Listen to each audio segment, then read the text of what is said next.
Dijo el ministro Pinzón, refiriéndose al discurso o a la locución presidencial de ayer del señor presidente de la República, que él había entendido que cuando el presidente había expresado vamos a aprender de los errores del pasado para no repetirlos, había querido decir, según el ministro Pinzón, ni despejes ni zonas de distensión.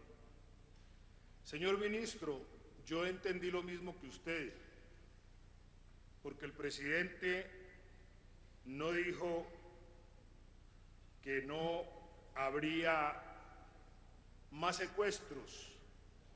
Usted como yo no entendimos que la negociación se iba a hacer con cese al fuego y cese al terrorismo. Usted ni yo entendimos que la negociación se iba a hacer paralela al fin del reclutamiento de menores. Usted tampoco entendió que la negociación se iba a hacer finalizado el asesinato, el homicidio y el desarme. Estamos de acuerdo. Señor presidente de la República eludió reafirmar ante el país lo que había expresado en su discurso de posesión del 7 de agosto, cuando habló de las premisas inalterables de la renuncia a las armas, al secuestro, al narcotráfico, a la extorsión, a la intimidación. Y por eso yo coincido con el ministro, lo único que entendimos era que no habría ni despejes ni zona de distensión.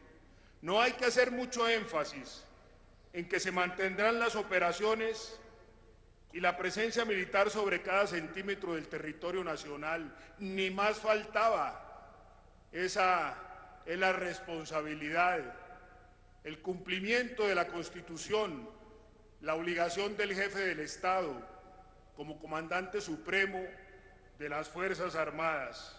Ojalá muchos de los que aquí han hablado no sufran una gran desilusión cuando las negociaciones comiencen en serio, si es que ya no empezaron en medio de la guerra, del secuestro, del homicidio, del asesinato, del reclutamiento de menores.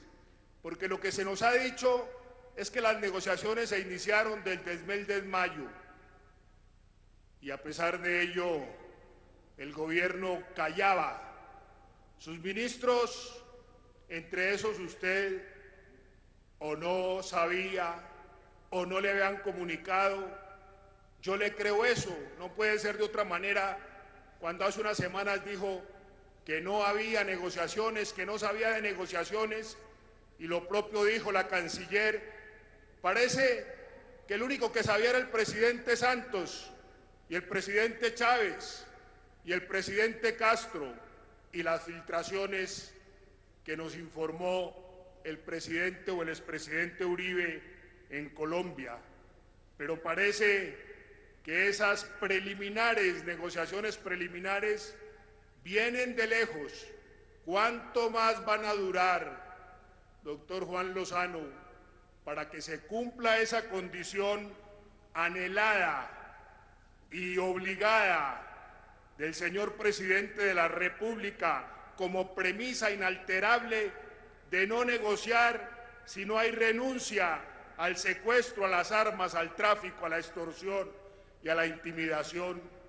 Se nos ha dicho que los primeros diálogos serán en Noruega y que después pasarán a Cuba.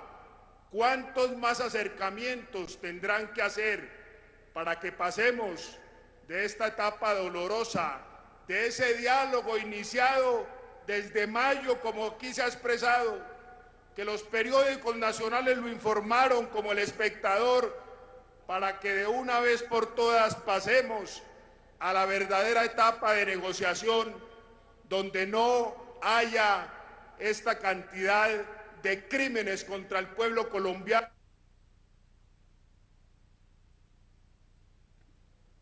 Un minuto más para el senador.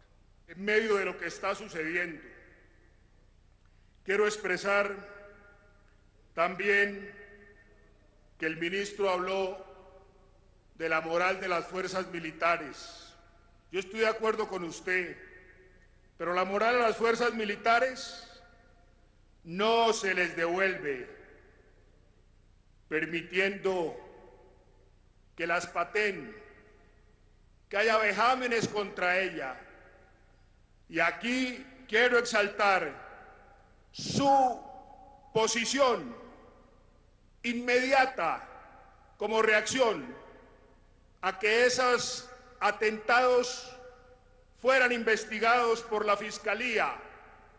Otros, en lugar de pedirle a quienes así vejaron y patearon a la fuerza militar que le pidieran perdón a sus propias fuerzas militares, las de Colombia, hicieron lo contrario, no importa que haya sido por hechos sucedidos en el pasado. Quiero preguntar, ¿por qué no se deroga el acuerdo militar para devolver de inmediato ese fuero militar que, como usted dice, le da moral a las fuerzas? Me refiero al acuerdo entre la Fiscalía y entre el Gobierno Nacional, que viene de años anteriores. Si eso es devolverle la moral y el bienestar a las fuerzas, ¿por qué no se hace cuanto antes?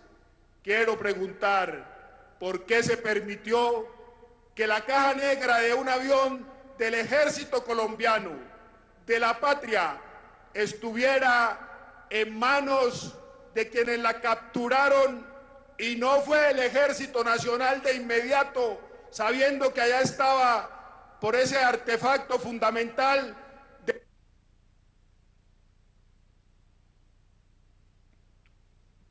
Un minuto más, por favor.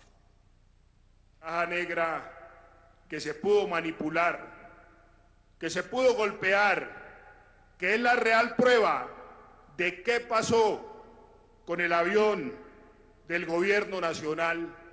Quiero preguntar, ¿por qué se permitió que se retuvieran soldados y se llevaran horas caminando desde Toribío hasta Caldono? Un ejército que tenga la moral en alta debe reaccionar de inmediato y rescatar a sus propios hombres maltratados en ese momento. Si lo que se quiere, y yo estoy de acuerdo con usted, es darle moral y bienestar a las fuerzas militares, no se puede dudar en ningún momento en estos actos decisivos.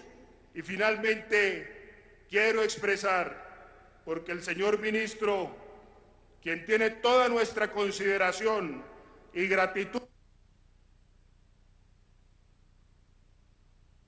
Vamos a recordar a los senadores para que vamos a tener 5 minutos. Yo les ruego, por favor, que concretemos mucho, porque lo que ustedes dicen es muy importante y no quisiéramos cortarles las intervenciones. De tal manera que, por consideración, a nuestro colega José Ariel Salazar le damos un minuto más, pero ruego, por favor, que en lo sucesivo procuremos concretar y nos tomemos los 5 minutos, a lo sumo 6 minutos, que la mesa directiva desde el comienzo ha dado para que podamos así escuchar a los demás senadores. Tiene la palabra senador José Ariel Salazar. Gracias, señor presidente. Estoy diciendo que el ministro merece toda nuestra reconocimiento, él y sus tropas, por su consagración al servicio de la patria. Pero finalmente quiero expresar, porque también él se refirió a un tema, al de ETA, al de las Brigadas Rojas en Italia, al de los terroristas en Londres. Jamás Colombia vio que esos estados negociaran con el terrorismo, los vencieron, dejaron las armas y se sometieron a la ley. Gracias, señor presidente, por su amabilidad. Gracias, senador José Ariel.